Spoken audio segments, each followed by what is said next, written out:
Me and the Floor, and I'm here with Steve Case. Steve, why don't you give us a little bit about your background and tell us your success story? I'm Steve Case, was born and raised in Hawaii, and then started AOL with a couple other guys over 25 years ago, helped make the internet part of everyday life. That's great. So you have so many things going on. You have Startup America, you have Revolution, you're working on public policy.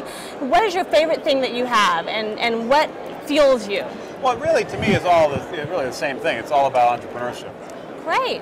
And so you've started so many startups yourself.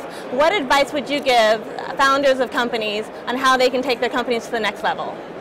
Well, I think it's three. It's people, passion, and perseverance. And it seems obvious, but it's easy to say. It's hard to do. Getting the right team in place is really the main event. People don't focus enough time on that. The second is passion. A lot of people jump into things just because they think it's a hot idea. They might be able to make some money, but they don't personally bring a lot of passion to it. I think that's a mistake. You should find things you really fall in love with and really want to spend lots of hours on for lots of years. And so that passion aspect is important. And finally, perseverance. Big ideas take time they don't happen overnight. Our nation wasn't formed overnight. Companies aren't formed overnight. The big ideas usually are at least a decade in the making. And so taking the long view and really having perseverance, I think, is very important. So for me, I've just found it really comes down to people, passion, and perseverance, what I call the 3 Ps.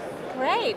And so in running your own business, what's the biggest mistake you made, and how would you tell people to avoid that? What did you learn from it? Probably the biggest mistake relates to people. I think we did a pretty good job in the early days of AOL when we were just dozens of people and everybody was aligned around that interest. And I think also did a pretty good job when we started in the ramp-up mode and went from dozens of people to hundreds of people. But it got much harder when we were in the speed-up mode, going from hundreds of employees to thousands of employees, particularly because it happened in a relatively compressed period of time. And in retrospect, I don't think we were careful enough in terms of building or preserving the culture as we attracted more and more people. Okay, and what is the hardest stage you think it is for the company? Is it that building the team phase, or is it when you're growing?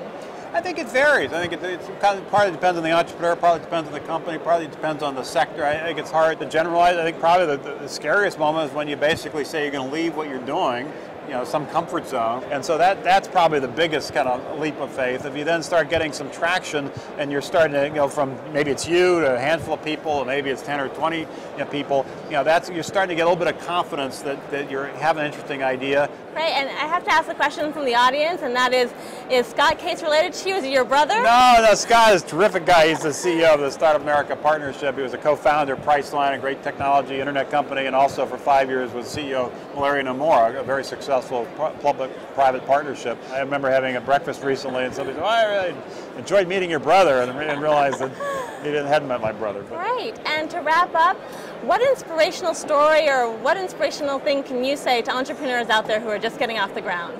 Go for it. Having the confidence to take that risk really is the important first step, and it's always going to be hard. You're always going to be worried you're going to be failing, which creates some insecurity around your job and finances, particularly if you have a family, and just risk of embarrassment if you try something and fail. It's always it's disappointing, and that's what makes great nations. The reason America is the economic power in the world is because of entrepreneurs who have created great companies. It was Thomas Edison who helped create General Electric, or Henry Ford that really made the car business a significant global business, or more recently Hewlett and Packard and Steve Jobs and others here in Silicon Valley. These are the entrepreneurs who are willing to take the risk to build great companies, build great industries, and build a great nation. And our challenge now is to build on that legacy and take it forward to continue to make sure America really is the epicenter of innovation and entrepreneurship in an increasingly competitive world.